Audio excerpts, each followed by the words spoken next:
fall to the floor.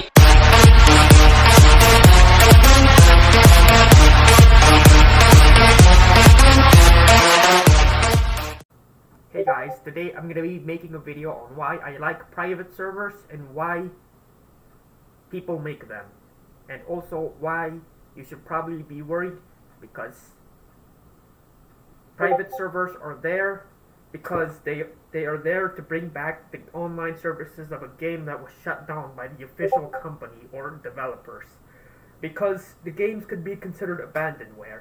Now, I'm not saying you should go out and make a private server, but if you do, you gotta be aware that the original developers still own the IP to those games, intellectual property rights, right? And if they see you put a server up, they could probably take it down, just like what happened with Shin Megami Tensei Imagine. Now, of course, I'm not gonna go into any detail on that. You go watch videos for that. But what private servers are? They are a private dedicated server. If you're familiar with what setting up a Minecraft server is, pretend like this was a server, right? So you could make a host server and host any game or website on it. But yeah, you're basically just trying to redirect server traffic so that it will, when you log into a game or a website, I'm not sure if you can make a private server. You could probably make a private server for a website. If you log into a game, instead of connecting to the official servers, it goes to the private one. And it doesn't matter if one server gets offline that is private, because some people will shut down private servers. They can make another one, and you could go to that one, and they could make another one, and you could go to that one. Unfortunately, data doesn't transfer between different servers, so you got to get used to starting over and over again, because private servers do get shut down sometimes, and either the guy just doesn't want to host it anymore or something else. Either it got shut down because the company wants it to get shut down. But yeah, that is why I like private servers, because they can bring an old game with its services cut off back online again, and they could also bring back some, well, they can bring back some devices. It looks like we're gonna need private servers for this, because if Meta or Oculus or Facebook ever goes down, servers for this, where you had all your games, are gonna be lost. This is basically the Ouya console. Remember the Android Ouya? Well, there's a community there's a homebrew community that wants to preserve the Ouya console, and there's actually ways you could get games that you bought back on the Ouya console, which is a failed console.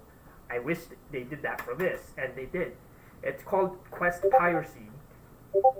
Quest 2 Pirate on Reddit and Discord. There's a thing for that already. So Quest 2 Pirates, but I don't want you to pirate or take paid games for free. What I'm saying is we need to have an effort in preserving this type of media, because they can get lost due to the company shutting down or something like that. Yeah, the company could shut down, or it could just get lost. I can easily lose this pencil, this pencil that I use for like a touchscreen, or this case. Well, I could buy another one, but still, that doesn't go the same for digital media, which can be lost due to time, or what I mentioned earlier. So yeah, you need to preserve games. I might make a video on preserving games. I also might make another part 2 to that, but I don't have a video on that. This is the video on servers and why you should make a private one, and why you shouldn't, because some companies don't like that. Because games are considered abandonware. It's when they abandon a game, right? Where it can no longer be playable, or sometimes it could be playable after it's been abandoned. But that's not the case for online games. You could shut down, Epic Games could shut down Fortnite servers, and Fortnite players won't be able to play Fortnite. Minecraft servers, well, you have to do that yourself. Any game that has to connect to a server, if the server gets offline, you can't play it anymore. It's an online game unless you have private servers. So Unreal Tournament's gonna get shut down, and there's already community on Discord trying to preserve it, and they're trying to figure out a way to let you play Unreal Tournament 4 without a Epic Games launcher.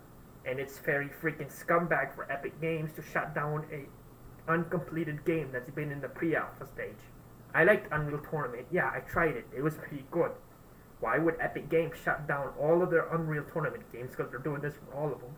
They got rid of the old ones, and they just want to focus on Fortnite, pretty much, and other stuff in the Epic Games Store. But yeah, this is why I like private servers. But at the same time, you should also take into consideration the copyright system and intellectual property. But yeah, I will see you guys next time, and don't forget to like, comment, and subscribe, and don't be a furry, and don't forget to hit the bell.